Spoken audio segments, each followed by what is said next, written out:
अस्सलाम वालेकुम गर्ल्स, आज जो हम ये एक्सपेरिमेंट करने लगे हैं, ये हमने रिलेशन देखना है current passing through tungsten filament lamp and potential difference across it. ये टंगस्टन फिलामेंट लैम्प है, इधर वोल्ट मीटर है।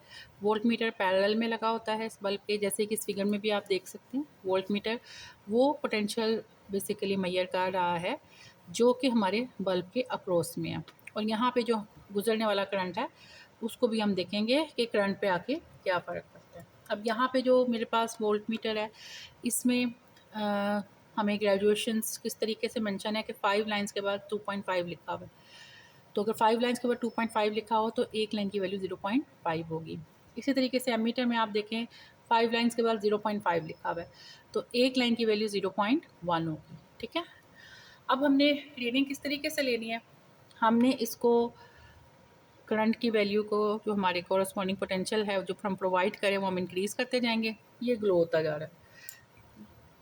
ठीक है, बल्ब है ना, बल्ब तो ग्लो करेगा, लेकिन ग्लो करेगा क्योंकि ये टंगस्टन का बीच में फिलामेंट लगा हुआ है, तो वो हीट अप होगा। हीट अप होगा तो उसकी रेजिस्टेंस भी इंक्रीज़ करेगी। ठीक है, इंफ्रारेड रेडिएशंस के बाद आपको पता है रेड कलर आता है, तो सबसे पहले ये रेड ग्लो होगा, फिर रेड के बाद ये हल्का सा ऑरेंज होगा, ऑरेंज के बाद इसको इंक्रीज़ करती हूँ तो आप इसके नज़र रखिएगा बल्ब पे। अब ये येलो ग्लो कर रहा है। ठीक है, तो जैसे जैसे बल्ब का ग्लो इंक्रीज़ हो रहा है वैसे वैसे इसकी रेजिस्टेंस भी इंक्रीज़ होगी। ठीक है, तो गुजरने वाला करंट फिर कम हो जाएगा।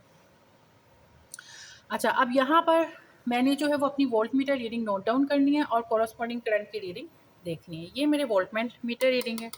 इनिशियली सबसे पहले वोल्ट मीटर रीडिंग भी 0 पे है और एमीटर रीडिंग भी 0 पर है।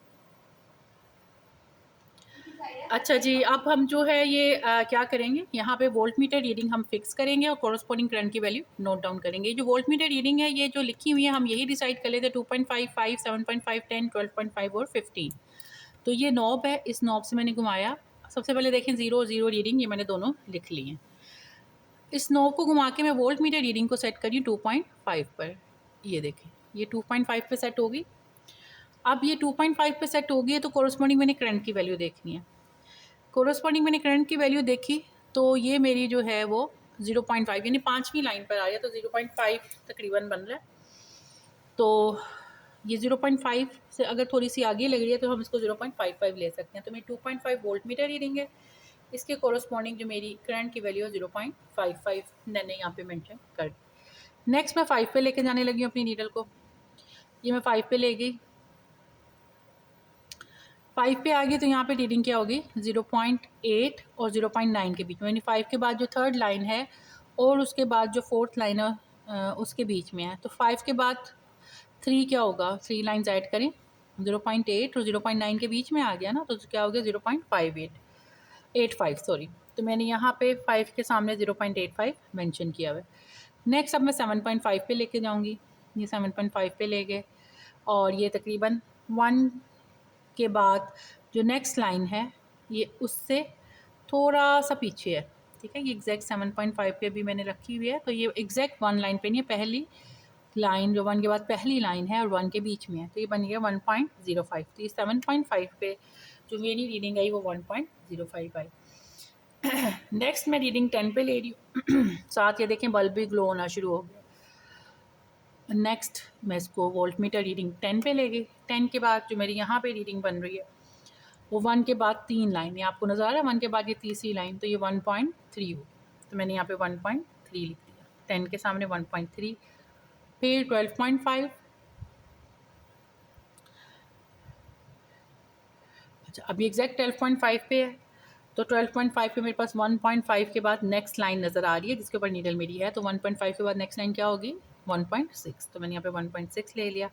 लास्ट रीडिंग 16, 15 और 15 पर मेरी जो रीडिंग है वो 1.3 पर ही है, उससे इंक्रीज़ नहीं की। सो बेसिकली जो 1.5 के बाद जो थर्ड लाइन है उस पे गई है तो 1.8 हो गया। 15 पे मेरी लास्ट रीडिंग होगी 1.8। ठीक हो गया। अच्छा, अब ये जो रीडिंग है इसका हमने वोल्टेज और करंट का लेना है रेशो और फिर ग्राफ प्लॉट करना है। तो इंशाल्लाह ग्राफ वाली वीडियो में ये रेशो भी डिस्कस करेंगे और इसको भी देखेंगे। वैसे आप देख रहे हैं कि वोल्टेज मैंने रेगुलर इंटरवल्स में इंक्रीज़ की है, लेकिन यहाँ पर जो मेरे पास करंट है वो रेगुलर इंटरवल्स में इंक्रीज़ नहीं हो रहा। तो इस सिचुएशन में हमारा ग्राफ स्ट्रेट लाइन नहीं बनेगा, हल्का सा कर्व बनेगा। तो जो कर्व ग्राफ है वो ओहम लॉ को, फिर ऑब्वियसली ओहम लॉ को तो स्ट्रेट लाइन ग्राफ होता है ना, तो हम ये कहेंगे कि ओहम लॉ को ओबे नहीं कर सकता, क्योंकि टेम्परेचर इंक्रीज़ करता है वक्त के साथ साथ, इसलिए ये ओहम लॉ को ओबे नहीं करता। मैं इसका कोरस्पॉन्डिंग आपको ग्राफ भी दिखा देती हूँ। ये इसका सैम्पल ग्राफ है, लेकिन इंशाल्लाह मैं इन्हीं रीडिंग के साथ ग्राफ बना के जो है वो रीडिंग फिर अपलोड करूँगी।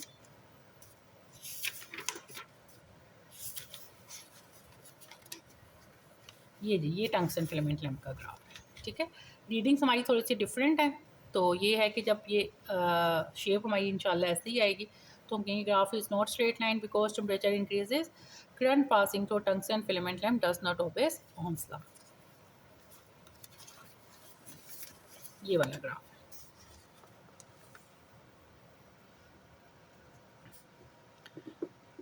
ये ठीक है। अब इसमें एक्स एक्सिस में हमने वोल्टेज लिया है, रीडिंग हमसे थोड़ी सी डिफरेंट है, और ये करंट है। तो इसी तरीके से हम फिर देखेंगे कि ग्राफ स्ट्रेट लाइन नहीं है, हम कहेंगे ग्राफ कर्व है, तो ये टंगस्टन फिलामेंट लैम्प को ओबे नहीं करता।